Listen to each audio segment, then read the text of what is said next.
Pauta de análisis. Son 8:06 de la mañana. Es bien increíble cuando uno le pone fecha a las cosas. 10 años. 10 años de que se puso en práctica la gratuidad en Chile.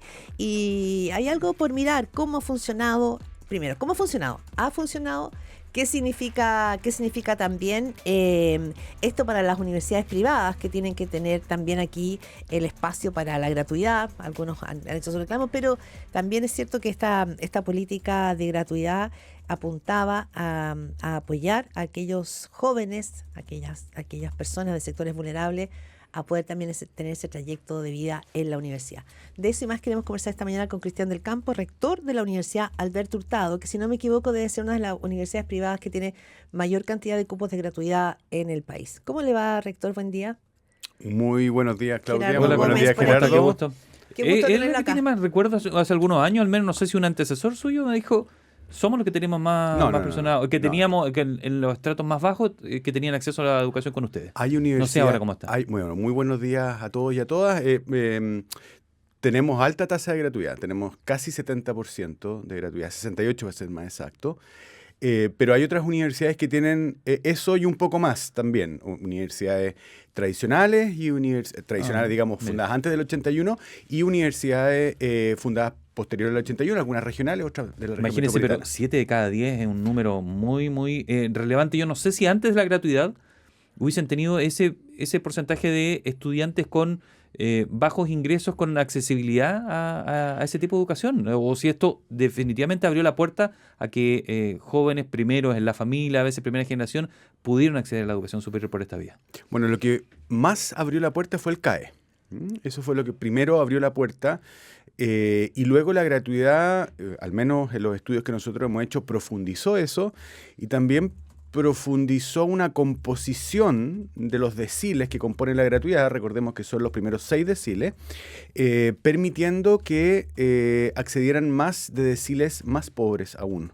Entonces, sí, efectivamente la gratuidad ha tenido efectos tanto en la profundización del acceso como en la composición de quienes estudian en la universidad. Cristian del Campo, como rector de la Universidad Alberto Hurtado, si uno mira como en el balance, no sé si habrán estudios al respecto, pero de esos jóvenes, de esos muchachas que entran a la universidad con gratuidad, que muchos además tienen que llegar casi como a ponerse al día porque vienen de escuelas con una preparación distinta. Yo creo que hay que hacer el punto en eso. La educación en Chile a veces es irregular respecto de colegios privados, subvencionados o públicos. Hay mucha deserción, porque también cuando un país invierte en gratuidad, es una apuesta a largo plazo, pero si en el camino empieza la deserción, ¿qué pasa ahí con eso? Estoy pensando, más allá de la frustración que para ese joven,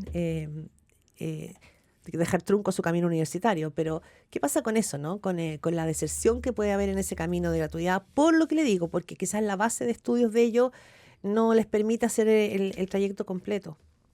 Bueno, evidentemente la gratuidad es una política que contribuye definitivamente, y eso los estudios que nosotros hemos realizado así lo confirman, a sobre todo la retención de los estudiantes en los primeros años. ¿Ya? ¿Cómo la retención? La retención a que se es decir, mantengan. claro, a que permanezcan en sus estudios, porque esos estudiantes pertenecen a deciles, como decimos, más vulnerables, y esos estudiantes tienen menos apoyos para las eventualidades que se sufren en la vida, sean situaciones económicas, familiares, de salud, de cuidado. Cualquiera de esas puede significar que un estudiante abandone o tenga el riesgo de abandonar, no solo porque así lo desee, sino porque tiene una necesidad que lo supera. Entonces, de alguna manera, la gratuidad como un beneficio económico muy fundamental sirve para esa retención. Los estudios también nos dicen que no necesariamente es estadísticamente significativo la diferencia que puede hacer la gratuidad respecto de la titulación de esos estudiantes. Lo que de alguna manera nos dice, la gratuidad contribuye, pero si las universidades no hacemos un esfuerzo adicional para acompañar la trayectoria durante todos los años hasta la titulación universitaria, difícilmente por sí misma va a ser capaz de solucionar todos los problemas. Ya, ¿no? interesante ese punto, pero usted dice finalmente acá hay un esfuerzo de la universidad acompañar ese trayecto y no poner todo el resorte en el esfuerzo que ponga el joven en ese momento. Exactamente, porque hay una exigencia a la universidad. Evidentemente nosotros tenemos que construir. Obviamente la universidad no puede solucionar todos los problemas, Lógico. pero sí puede contribuir y de hecho entender que los estudiantes lo que necesitan es apoyo. Otros estudiantes que tienen más recursos, que son los que tradicionalmente han accedido a la universidad, pueden recibir esos apoyos de sus propias familias, ¿no? En temas de salud mental, en temas de refuerzos precisamente para sus aprendizajes, en temas de otras experiencias que de alguna manera contribuyan a un trayecto formativo, educativo, de aprendizaje que vaya siendo, como digo, reforzado, que vaya siendo estimulado. Bueno, no necesariamente aquellos que vienen de sectores más vulnerables eso lo tienen. Y como tú decías, Claudia, muy bien, evidentemente esos estudiantes que acceden con gratuidad a las universidades, en su enorme mayoría vienen de colegios particulares subvencionados y de colegios públicos que nosotros muchas veces recibimos con carencias a nivel de los aprendizajes que también como universidades formativos que tenemos que ayudar a nivelar, sobre todo en sus primeros semestres, para que tengan más chances de terminar con éxito su trayectoria universitaria. ¿Y cómo se refleja esto, rector, en titulación, digámoslo así? Y yo no sé si usted de alguna manera sigue la pista o definitivamente se pierde la pista después que se titula, porque no sabemos, o sería interesante ver cuántos de estos que tienen la oportunidad de llegar por primera vez a la universidad, que ustedes tienen que apoyarlo porque no ve un libro en su casa, todo eso que hace una tarea bien difícil, verlo titularse y verlo trabajar también en lo que estudio, que es otro debate que está por supuesto en el ambiente ahora. Por supuesto. Nosotros, o sea, los datos de empleabilidad son datos públicos. El CIES los publica y por lo tanto nosotros vemos con esos datos que en nuestra universidad, con nuestras condiciones, con los niveles de gratuidad que tenemos, con los años de acreditación que tenemos, con las carreras que impartimos, tenemos buenos niveles de empleabilidad. Por lo tanto, Qué bueno. Bueno es, nosotros estamos depende evidentemente de las carreras, ¿no es cierto? Pero para las carreras que nosotros tenemos, nosotros nos ubicamos, si no me pierdo, entre el sexto o séptimo el lugar de todas las universidades en cuanto a empleabilidad. Y eso es algo muy positivo en universidades comparables, lo que indica un nivel de empleabilidad que está sobre el 70%. Evidentemente que esos datos hay que seguirlos puliendo. ¿Eso es lo que estudió? El 70%, 7 de cada 10 de lo que estudiaron. De aquellos que estudiaron. Trabajando en lo que estudiaron. Que están con empleos, por ejemplo, después de un año de egresados, ¿no es cierto? Eso son distintas cosas que los índices miden. Ahora, lo interesante es que para evaluar verdaderamente la gratuidad después de 10 años, lo que tenemos que hacer es hacer buenos estudios, porque muchas veces lo que prima en el debate pueden ser ciertas impresiones que no necesariamente están fundadas en evidencia. Entonces, ¿como por ejemplo? Bueno, como por ejemplo lo que estamos hablando, efectivamente, por ejemplo, de cuánto la gratuidad verdaderamente es algo que esté contribuyendo a que los estudiantes tengan, o sea, no solo que ingresen a la universidad, sino que puedan seguir en una trayectoria hasta la titulación, ¿no es cierto? Segundo, hay temas evidentemente que tienen que ver con el financiamiento de la gratuidad, que es otro gran tema. Y que genera muchas críticas. Si alcanza para las universidades, si el Estado puede soportar, ¿no es cierto?, el peso, porque evidentemente más estudiantes han ido accediendo a este beneficio, más universidades han ido adscribiendo a esta política y evidentemente, desde nuestra perspectiva, evidentemente que los temas de los costos de las carreras no siempre están reflejados en los aranceles que se fijan para este beneficio, entendiendo también que el Estado tiene un límite, ¿no? Y tiene un límite porque hay otras prioridades y hay otras necesidades, sobre todo a nivel educativo. Usted escucha a Cristian del Campos, rector de la Universidad Alberto Hurtado. Estamos hablando a 10 años de la gratuidad, haciendo una radiografía de lo que esto ha significado. No quiero hablar tanto de números, sino que también del transcurso de vida de los jóvenes. Yo no sé si hay estudios, pero me imagino que frente a la ciudadanía la gratuidad es bien valorada, por lo que digo. O sea, en Chile todavía existe esta idea, este anhelo de los padres de que si su hijo entra a la universidad o incluso a un instituto técnico con gratuidad, hay un cambio en el curso de su vida, ¿no? Se quiebra una trayectoria. Pero también hemos visto, y lo hemos visto mucho en debates presidenciales, lo ha dicho también el presidente José Antonio Kast, hay posturas críticas frente a la gratuidad universal por el alto costo fiscal que tiene, porque muchos dicen que genera una supuesta que es regresivo. Por lo tanto, siempre hay como diseños para limitar un poco el beneficio, frenar su expansión, condicionarlo también. ¿Cómo ve usted ese debate? El mismo gobierno, el mismo ministro Quiroga en su minuto hablaba de restringir el acceso a la gratuidad para quienes inicien estudios superiores después de los 30 años. Hubo un debate también ahí. O también lo hubo en su minuto respecto a la pérdida de beneficio por incivilidades y vandalismo, que también sabemos que en las universidades también se generan ese tipo de situaciones. ¿Cómo está viendo usted todas esas discusiones que son aledañas a la gratuidad? A ver, son varios temas. Son varios temas. Lo primero, nosotros ahora, hoy a las 10:30 de la mañana en la universidad vamos a tener un seminario sobre gratuidad, y una evaluación con la presencia de la subsecretaria de Educación Superior, con la presencia de la rectora de la Universidad de Chile, del ex rector y ex ministro de Educación Harald Beyer, con Andrea Buterman, otra economista que ha estudiado estos temas, y vamos a presentar los estudios que nosotros responsablemente como universidad hemos realizado para compartir y decir, hablemos con más datos, hablemos con evidencia.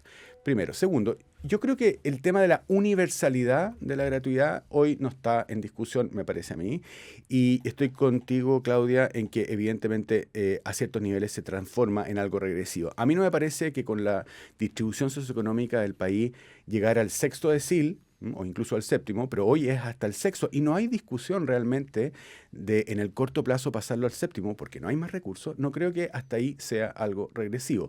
Todo lo contrario, precisamente porque la distribución socioeconómica en Chile es muy plana en los deciles hasta el octavo, noveno decil. Por lo tanto, cuando nosotros hablamos de una clase media, no es realmente una clase media, porque pagar una universidad o endeudarse también tiene costos para esa familia. Entonces, eso es lo primero. Lo segundo es que yo creo, lo que tú dijiste para mí me parece absolutamente clave. A mí me parece que es un deber de justicia asegurar las oportunidades en nuestro país si queremos realmente que nuestro país sea un país que tenga verdadera movilidad social. Y la educación universitaria es un factor de movilidad social, y hoy todos los estudios confirman que hay una prima positiva a nivel de los ingresos que se obtienen por los empleos de aquellos que tienen un título universitario versus aquellos que no tienen un título universitario. Asegurar eso para las familias más pobres de nuestro país es un deber de justicia en nuestro país.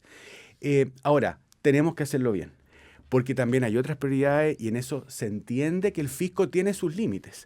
Ahora, cuando, por ejemplo, el ministro Quiroga sugirió lo de los 30 años, sí, yo creo que varios nos opusimos. ¿Por qué?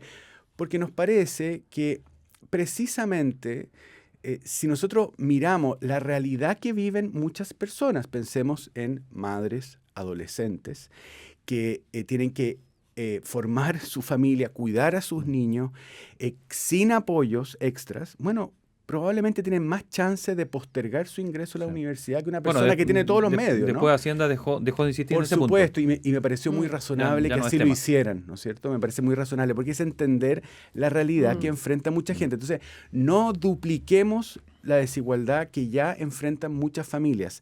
Tratemos de aplanar la cancha, y en ese sentido el sistema universitario no debería cargar, ¿no es cierto?, con todas las taras, ¿no es cierto?, con que muchas personas tienen que cargar injustamente, pero sí estamos dispuestos a aportar para, como digo, contribuir a una verdadera movilidad social en nuestro país. Usted escucha a Cristian del Campo, rector de la Universidad Alberto Hurtado. Estamos hablando sobre educación superior y gratuidad. Ellos tienen un seminario a partir de las 10:30 de la mañana para hablar sobre el tema. Supongo que hay conclusiones que todavía no han sacado y van a sacarlas después de este seminario. Absolutamente. Vamos a presentar 3 estudios, 2 estudios sobre impactos que tienen que ver con el empleo, impactos en índices macroeconómicos del país, y también un estudio propio nuestro. Respecto de cómo nosotros a 10 años podemos decir, esta es nuestra experiencia, y la queremos compartir. Yo sé que las universidades insistentemente han estado diciendo la plata que nos pasan por alumno, por gratuidad, no nos está alcanzando y tenemos que darles calidad, nosotros invertimos, tenemos que reinvertir esos recursos para dar algo mejor al alumno, y ya no está alcanzando. El punto es que evidentemente es un recurso finito, los recursos del Estado, y allí evidentemente tenemos una encrucijada, porque me decían, o nos decía el ministro Cataldo hace un tiempo, el exministro Cataldo y la actual ministra de Educación, que un altísimo porcentaje del presupuesto de educación está comprometido cuando llega a la cartera. Cuando se sienta en esa silla, dice, más del 85% yo ya lo tengo comprometido. Y nos decía la ministra Arzola que si seguíamos como estábamos, ella tenía que designarle entre 200 y 300 millones de dólares anuales solo por el reajuste para la educación superior. Y ella decía, ¿cuánto avanzaríamos si es que a mí me gustaría, dijo, asignárselo a la primera infancia? Si hubiese tenido la opción de asignárselo. Y muchos parámetros internacionales dicen, metámosle lucas a los niños un jardín de primera que tenga de todo y saque todo su potencial allí. Y allí donde perdemos. Entonces, ¿qué hacemos? Porque ustedes necesitan más plata, pero a los niños hay que meterle más plata. Mire, yo creo que, y lo digo desde mi perspectiva como universidad, no es que nosotros necesitemos más plata. Yo creo que también que hayan restricciones financieras, no solo un ejercicio de responsabilidad, quieren tener la responsabilidad de conducir al Estado, sino también un ejercicio de eficiencia para las universidades, porque nosotros recibimos obliga esa eficiencia. Absolutamente, absolutamente. Ahora, lo único que pedimos es que cuando se determine el modo como se distribuyen esos recursos, sea con parámetros que contribuyan a un ejercicio de una oferta formativa a cada uno en igualdad de condiciones. ¿Y ahora hay un problema? Pasando? Evidentemente que siempre cuando se regula los aranceles, la pregunta va a ser ¿cómo determina esa regulación? ¿No es cierto? ¿Cuáles son los factores que inciden en que una universidad reciba más o menos? ¿No es cierto? Eso es una discusión que ya los aranceles están regulados para los próximos 5 años. Pero estamos empezando a ver cómo se determinan para los que van a venir en el futuro. Esa discusión es muy relevante, ¿no es cierto? Y esa discusión siempre tiene que tener criterios de equidad y de justicia. Usted escucha a Cristian del Campo, rector de la Universidad Alberto Hurtado, y nos queda poquitos minutos, rector, pero ya que estamos en conversaciones importantes, otra conversación importante se ha puesto sobre la mesa por la decisión del Ministerio de Ciencia que implementó bases concursables que permiten destinar hasta el 70% de las adjudicaciones del Fondesit de postdoctorado a áreas prioritarias, o sea, poniendo foco en inteligencia artificial, transición energética y cambio climático. Ha hablado el rector Carlos Peña, señalando que le parece increíble que no sé que se ningunee de alguna manera a las humanidades. Venía una interesante columna también de Lucía Santa Cruz, historiadora, haciendo el mismo punto. ¿Qué dice usted? Porque el Alberto Hurtado probablemente tiene mucho más sello, más identidad en aquello que tiene que ver con las humanidades que en temas de ciencia. ¿Cómo ve usted, cuánto los incomoda este debate? ¿Es crítico también, al igual que el rector Peña, o lo matizaría? No, yo también me uno a lo que el Consejo de Rectores y Rectoras de Chile ha dicho. Las 30 universidades que componemos el Consejo de Rectores y Rectores ha sido unánime en decir esto no es una buena decisión y le pedimos a la ministra respetuosamente que pueda revertir esta decisión porque las humanidades, las ciencias sociales, la educación son absolutamente fundamentales para la sociedad que enfrentamos. Pero no rinde económicamente quizá. Pero lo que pasa es que ese criterio... Digo, me quiero poner en la vereda Por supuesto. Pero por algo hay una estrategia nacional que le fue entregada este año al presidente de la República de ciencia, tecnología, conocimiento e innovación. Y uno de los factores fundamentales es la sostenibilidad, el desarrollo sostenible. Y eso implica una serie de cosas que no necesariamente se encuentran en el corto plazo. Primero. Segundo, hay muchos instrumentos para fomentar eso, para hacer prioridades, pero Fondesit precisamente lo que quiere es privilegiar la calidad científica, ¿ah?